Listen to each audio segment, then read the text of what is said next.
O Pitágoras, ele considerava a Terra esférica, né?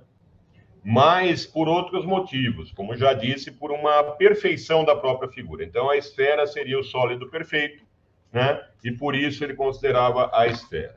Depois, o Xenófanes de Cólofon, ele criticou o politeísmo antropomórfico, né? Aquele monte de deuses que tinha na época, defende uma versão religiosa do monismo filosófico, ponderando a ênfase dada à ideia do uno. Gente, essa é o uno e os muitos, né? Isso ele vai ser uma discussão na filosofia por muito tempo.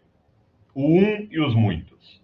Então, a essência da realidade, ela vem de um ou ela vem de uma pluralidade de coisas? É uma discussão que aconteceu e acontece muito na história da filosofia. E o Parmênides, ele se baseia no Xenófanes. Aliás, o Xenófanes, ele foi professor do Parmênides, né? Ele veio um pouco antes e tal, e Parmênides sofre uma influência muito grande dele.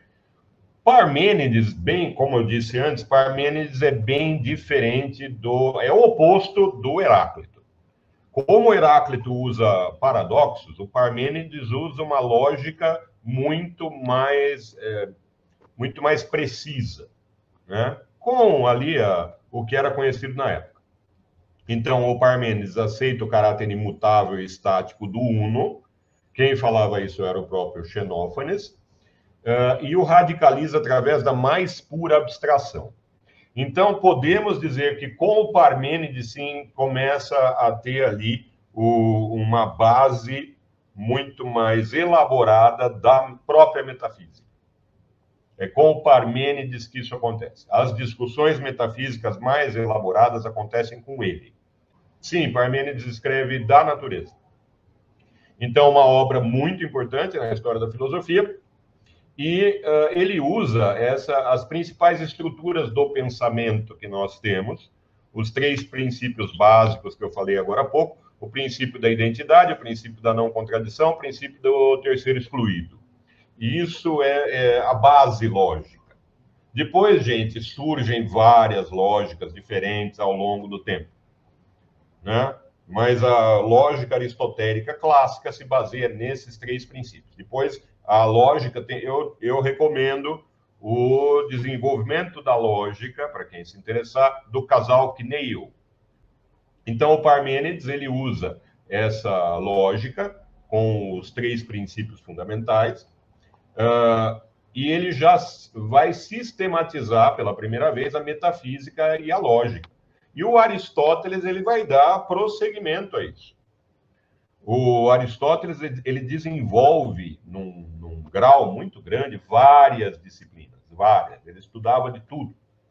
Então, para o Parmênides ainda, o mundo da experiência é apenas um erro mental derivado e mantido pela linguagem, pelo nomear de 2 coisas, que na verdade são uma só. Então, o Parmênides, influenciado pelo Xenófanes, ele acreditava no uno. Então, tudo era uma coisa só. Veja, isso também tem um paralelo com a filosofia indiana muito grande, né? Que é justamente Maya. Para os indianos, Maya é a ilusão. Então, para os indianos, nós vivemos num mundo de ilusão, né? E você só chega à iluminação, você percebe a ilusão do mundo, através do conhecimento. Empédocles de Agrigento. Então, esse é dos 4 elementos. Isso. A solução do uno e dos muitos, Empédocles propõe a intermediação dos poucos. Então, gente, veja, esse problema do uno e dos muitos, ele é essencial na história da filosofia, esse problema. E cada um tenta resolver de uma forma. Aliás, a filosofia é exatamente isso, correntes de pensamento que se dialogam, ou brigam mesmo, né? Correntes de pensamento. Então, para entender um determinado autor da filosofia, você tem que saber a que questão esse autor estava respondendo. Muito bom. Então, o Empédocles, ele propõe os poucos, essa intermediação, no caso, os 4 elementos, famosos 4 elementos, água, ar, fogo e terra. Estrutura que reaparecerá em Platão. Também o sistema de Empédocles é baseado em uma quaternidade cíclica, em que cada estágio é repetido infinitamente, alternando-se entre amor, conflito e ódio.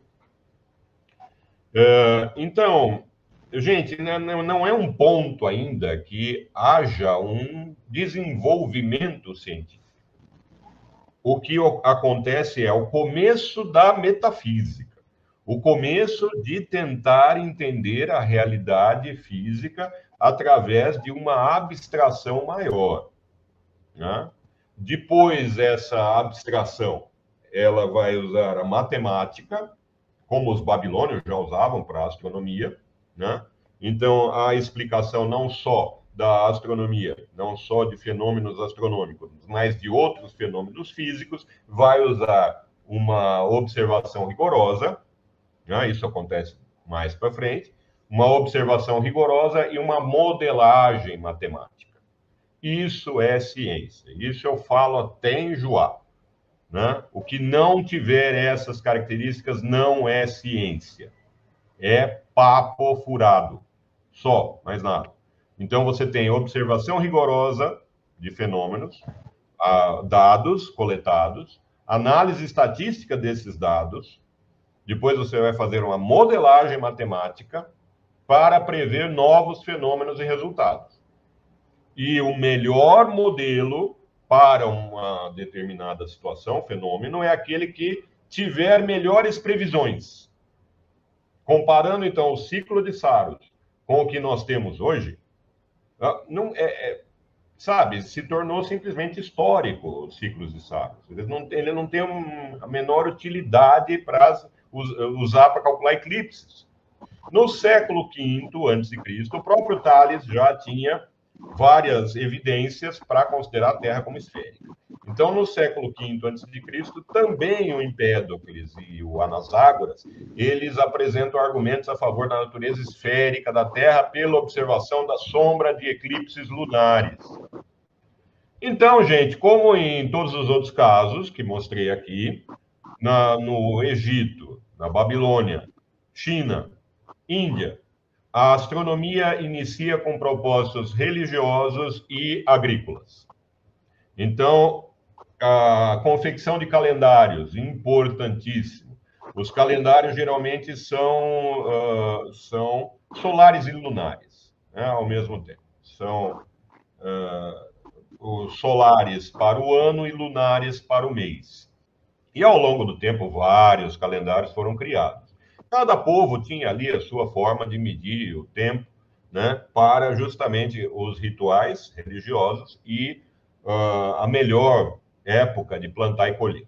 Isso era importantíssimo. Então, você tinha um controle ali do tempo, né, primavera, verão, outono e inverno, para o plantio e a colheita. Isso era importantíssimo. Eles, então, tinham muitas constelações anotadas, os gregos, observadas, nomeadas. Uma grande maioria das constelações que nós temos hoje são nomeadas a partir da Grécia Antiga. Então, na Ilíada e na Odisseia, que é do século VIII a.C., você já encontra nomes que são familiares a nós hoje, porque são os mesmos. Foram os gregos que deram esse nome para as constelações. Então, você tem as Pleiades, as Íades e Órion. Pleiades e Íades não são constelações, são aglomerados de estrelas abertas, né? Não são constelações, mas foram nomeados pelos gregos. E aqui você tem, na constelação de Touro, as Pleiades, são 9 estrelas, não me falha a memória, e as Íades. Aqui é Aldebaran é o olho do touro. Aqui, Aldebaran é o olho do touro, as Íades estão aqui, as Pleiades, muito próximo de Órion, constelação de Órion. Aqui o cinturão de Órion, são as 3 Marias, Mintaka, Unilã e Unitaka, as 3 Marias. Betelgeuse, que é a gigante vermelha, que deu uma falhada no brilho recentemente, houve uma discussão imensa e tal. Betelgeuse vai explodir, não vai. Então, teve toda essa discussão a respeito dessa estrela, que é uma gigante vermelha. Betelgeuse, se colocada no lugar do Sol, ela vai até a órbita de Marte, de tão grande que ela é, essa gigante vermelha. E você tem a nebulosa do Caranguejo. Quando eu falei sobre a China, eu falei sobre isso também, a nebulosa do Caranguejo, que foi visualizada em 1054, a explosão dessa supernova. Na nebulosa do Caranguejo é o resultado da explosão da supernova, que aconteceu em 1054 e foi relatada pelos chineses. Durante 2 meses, você tinha luz à noite no céu. Durante 2 meses, luz à noite. Então, hoje vamos continuar aí. Estamos na 7ª aula, né? Parte 7. Sétima live. Verdade, e a terceira parte do tema Grécia, não é isso? Isso. Que uma parte foi só o mecanismo de Antiquítera. Sim. Fiquei falando só sobre esse mecanismo. Vimos que ele não é tão preciso quanto dizem. Aliás, é pouco preciso em determinados aspectos, como as lunações, principalmente os eclipses, que usavam o ciclo de Saros, que, como já vimos, é muito pouco preciso, comparado, é claro, ao que nós temos hoje, que são usadas vários cálculos para os eclipses. Então consideram-se as anomalias, por exemplo, achatamento da Terra, a influência de planetas, tudo isso são anomalias que vão influenciar os eclipses. Então, contar apenas ciclos da Terra, da Lua, do Sol, como eles se comportam, isso não funciona precisamente. Por isso, as anomalias são importantíssimas e hoje são consideradas, é claro, com cálculos muito mais precisos. E é muito comum as pessoas dizerem que os antigos eles tinham um conhecimento que foi perdido. Olha, não há nenhuma evidência de uma altíssima tecnologia, de uma civilização que simplesmente sumiu por algum motivo, uma catástrofe, uma guerra. Não há evidência nenhuma disso.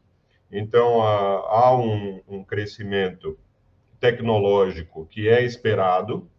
Então, em determinados momentos, claro, a tecnologia hoje cresce exponencialmente. E também, você pega um estudo da nossa tecnologia, desde 1950, com os transistores, antes havia válvulas e tal, mas você pega a partir dos transistores, o crescimento é aquele esperado, né? É um crescimento exponencial, então a tecnologia vai se desenvolvendo e não há ali nenhum salto, né? Como se a gente tivesse emprestado ou roubado tecnologia de alienígenas e de repente colocamos no mercado. Não, não existe nada disso. Eu falei na live passada, acho que falei na passada, que os segredos científicos eles são muito mais referentes, aliás, são só referentes à indústria e aos militares. Então, é claro, é compreensível que a indústria pesquise e guarde essas pesquisas, assim como os militares guardem também essas pesquisas. Então, é compreensível isso. Todo o resto da ciência é divulgado o tempo todo, por artigos que são discutidos, outras pessoas vão ler e vão criticar. Então, tudo isso é muito comum.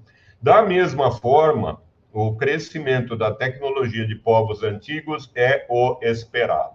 Não há ali nenhum salto. Então, para você construir pirâmides, foram construídas várias que não deram certo. Pirâmide inclinada, começou das mastabas, falei sobre isso na live sobre o Egito, e para as outras civilizações também. Então, não há ali um conhecimento perdido que outras civilizações tivessem e por algum motivo essa civilização desapareceu. Não, não. Não existe nada disso. Então, sobre o formato da Terra, nós vimos que povos antes de, considerando 600 a.C., com Tales, por aí, antes de 600 a.C. para trás, nós temos Terra plana. Então, a partir de 600 a.C. para frente, já começa ali a Terra esférica a influenciar muito mais, até que fica só Terra esférica. Então, lá por 400 a.C., já não se falava em Terra plana.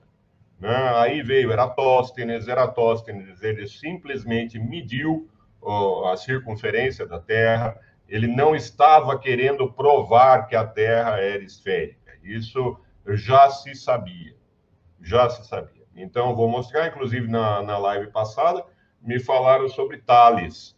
Então, eu afirmei que Tales, o primeiro pré-socrático ali, o primeiro filósofo, digamos assim, filósofo da natureza, que é o que a ciência e a filosofia elas são ali muito imbricadas, muito juntas, então não dá para dizer que era um cientista, mas o filósofo da natureza. Então eles observavam e estudavam todo tipo de coisa. Então o Tales ele já usa de uma série de observações para mostrar que a Terra é esférica. Assim, eclipses, por exemplo. Então, as pessoas, falei na live passada também, isso é um assunto importante, as pessoas falam por que no eclipse não pode ser simplesmente um plano que está sendo projetado, está sendo projetada a sombra na Lua.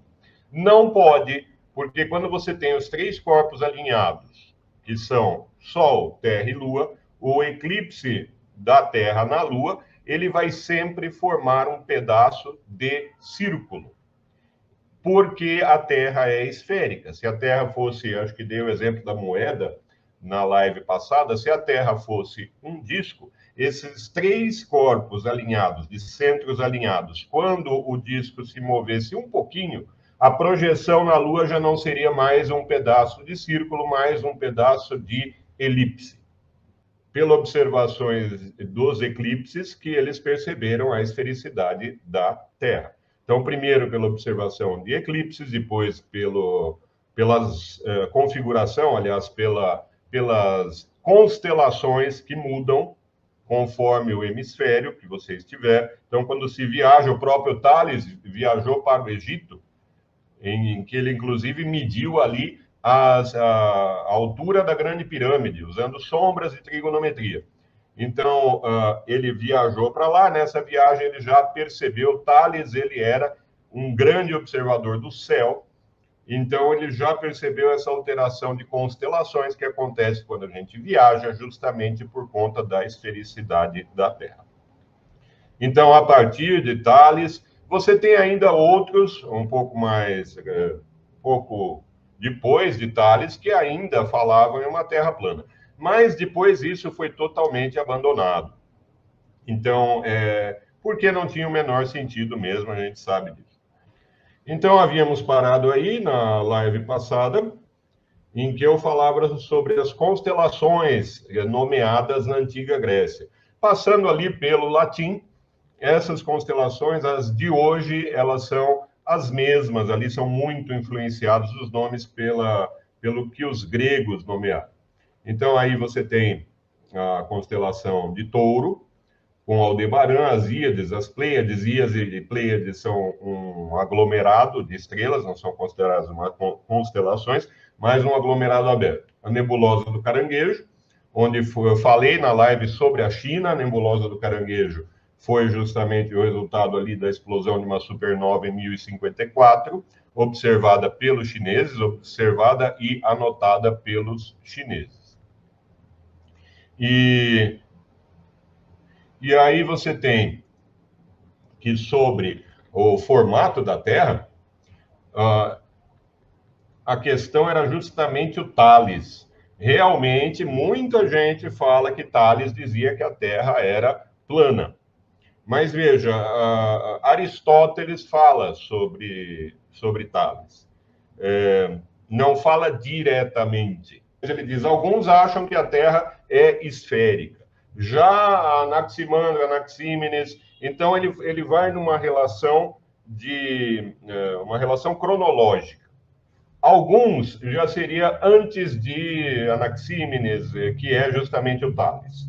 Então, há essa interpretação, mas há também evidências muito mais fortes a respeito. Essa é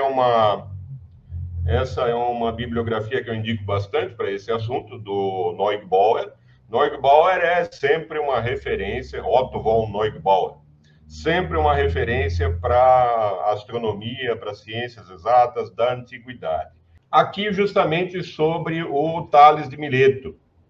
Esse livro é da Patricia O'Grady, ela é uma filósofa da história da ciência australiana e especializada na antiga Grécia. Aliás, especializada no próprio Tales de Mileto. E a Patrícia O'Grady, o doutorado dela foi sobre Tales. E ela diz justamente, ela comenta essa doxografia grega do Dios Hermann Dias, pronúncia Dias, Hermann Dias. E nessa doxografia você tem exatamente essa passagem.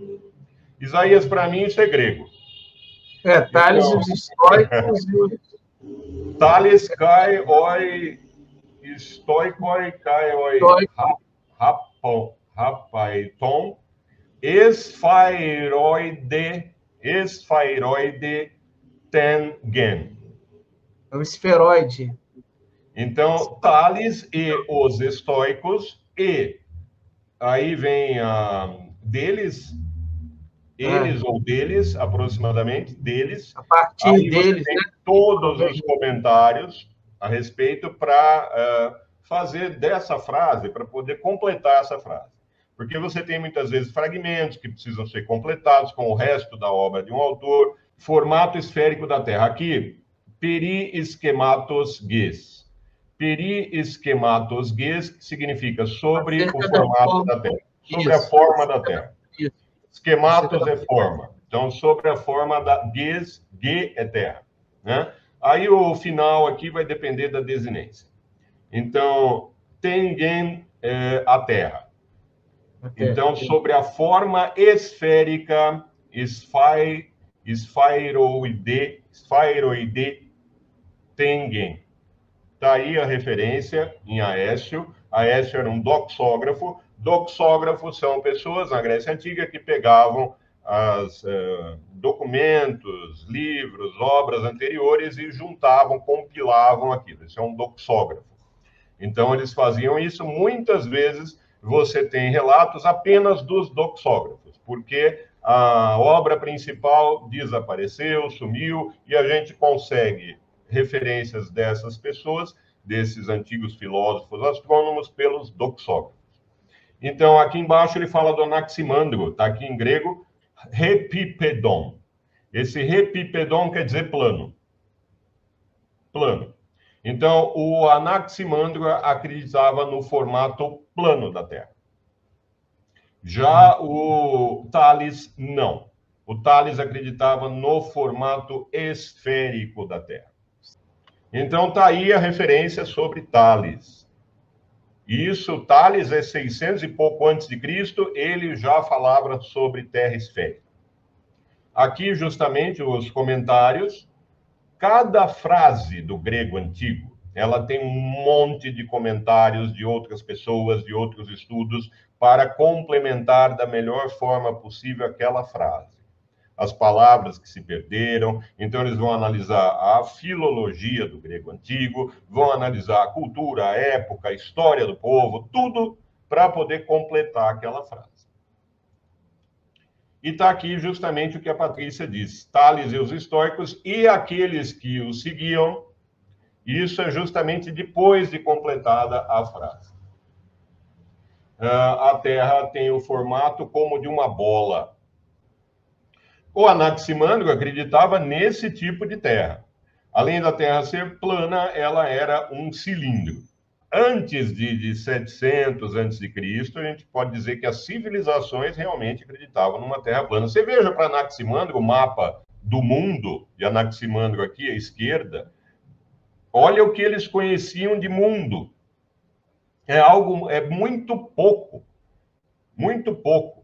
Então, a partir de viagens aqui pelo Egito, fica por aqui, a partir de viagens ao Egito, ou quando os fenícios contornam a África, é que, através da observação de constelações, o modelo da Terra esférica começa a surgir.